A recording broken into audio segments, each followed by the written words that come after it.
Bonjour et bienvenue sur Multimodal, la chaîne transport.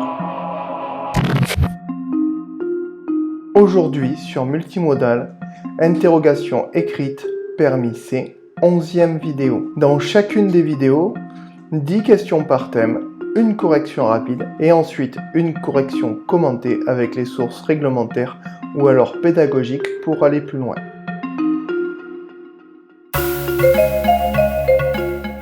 Interrogation écrite, permis C, les questions.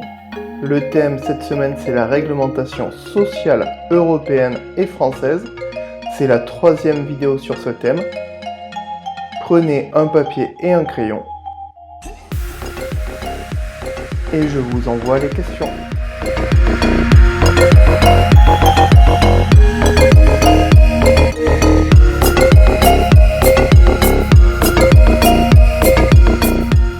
Et nous nous retrouverons lorsque le petit camion va traverser l'écran. À tout à l'heure.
Vous avez fini?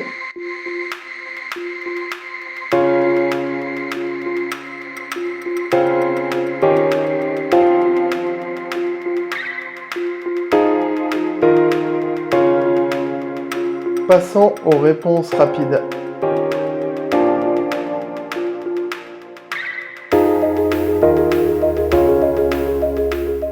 Allez, je vous laisse quelques secondes.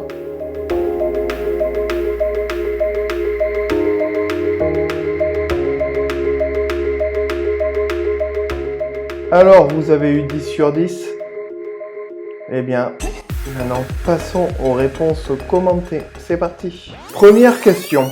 Après 2 heures de conduite, quelle est la durée minimale d'un premier arrêt pouvant être pris en compte comme pause? La réponse, c'est 15 minutes. On trouvera la référence dans l'article 7 du CE 561/2006. La pause sera de 45 minutes minimum, mais cette pause peut être remplacée par une pause d'au moins 15 minutes, suivie par une autre pause d'au moins 30 minutes, répartie au cours de la période de conduite, toujours dans cet ordre-là. Donc la bonne réponse pour un premier arrêt, c'est 15 minutes. Passons aux 2 questions suivantes. Si vous avez à imprimer un ticket à partir d'un chronotachygraphe numérique, devez-vous inscrire votre nom sur le ticket si votre carte conducteur est insérée dans l'appareil au moment de l'impression? La deuxième question est à peu près du même tenor. Si vous avez à imprimer un ticket à partir d'un chronotachygraphe numérique, devez-vous inscrire votre nom sur le ticket si votre carte conducteur est retirée, attention, au moment de l'impression? Donc les 2 questions se rejoignent, c'est pour ça que je les traite en même temps avec cette illustration de ticket de tachygraphe. Les réponses sont non et non.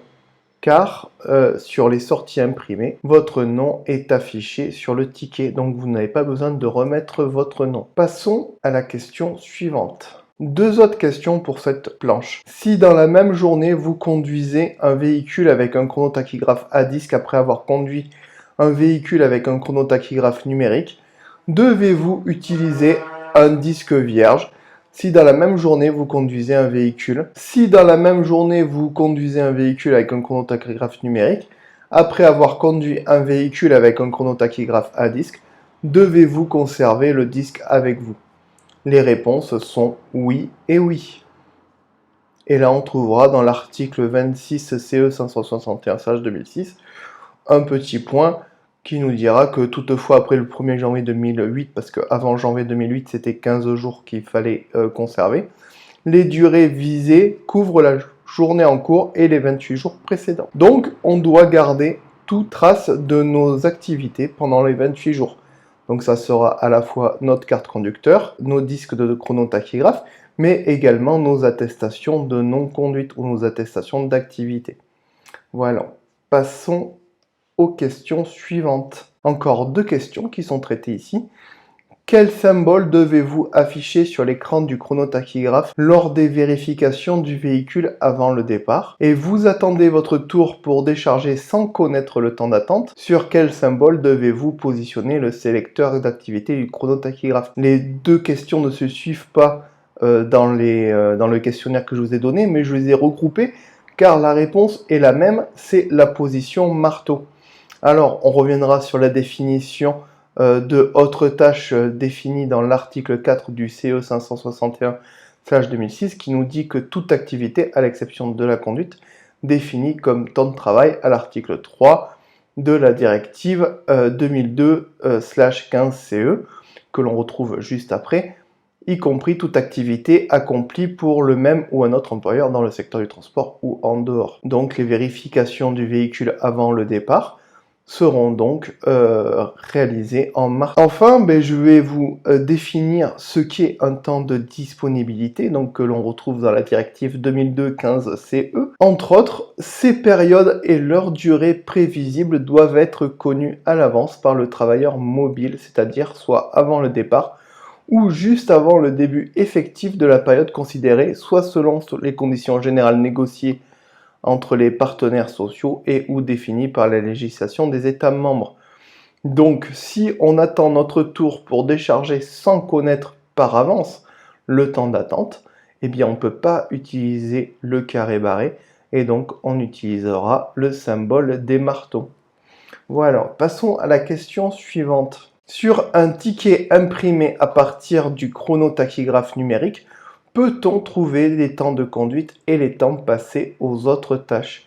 Eh bien la réponse est oui, et là l'illustration que je vous fais d'un ticket vous montre que le ticket du chronotachygraphe va vous indiquer toutes les tâches que vous aurez effectuées, la conduite, le temps de mise à dispo, le travail, etc., etc. Passons à la question suivante. Un conducteur peut-il demander une copie papier des données numériques liées à son activité qui sont conservées dans l'entreprise? La réponse est oui. L'entreprise remet également une copie des données téléchargées depuis les cartes de conducteur aux conducteurs concernés qui en font la demande et la référence est dans l'article 14-2 du règlement CEE 3821/85. Et dernière question d'ailleurs. Votre véhicule est équipé d'un chronotachygraphe numérique, vous avez perdu votre carte conducteur. Combien de jours au maximum pouvez-vous conduire sans carte? La réponse c'est 15. Le conducteur peut continuer à conduire son véhicule sans carte de conducteur durant la période maximale de 15 jours. Et c'est dans l'article 29-5 du règlement CE 165/2014. Voilà pour ces 10 questions réglementation. Si vous êtes arrivé jusqu'ici, je vous en remercie. Donc si vous avez aimé ce contenu, n'hésitez pas à laisser un pouce en l'air, ça fait toujours plaisir et surtout ça permet de mieux référencer la chaîne pour les autres personnes qui chercheraient des contenus, par exemple là sur le permis C. Si vous avez des questions, n'hésitez pas à les poser en commentaire.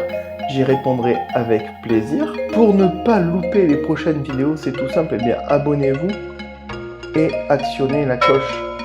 Car là, aujourd'hui, c'est une vidéo un petit peu spéciale, car c'est la vidéo qui me permet de fêter avec vous les 1000 abonnés qui sont arrivés cette semaine.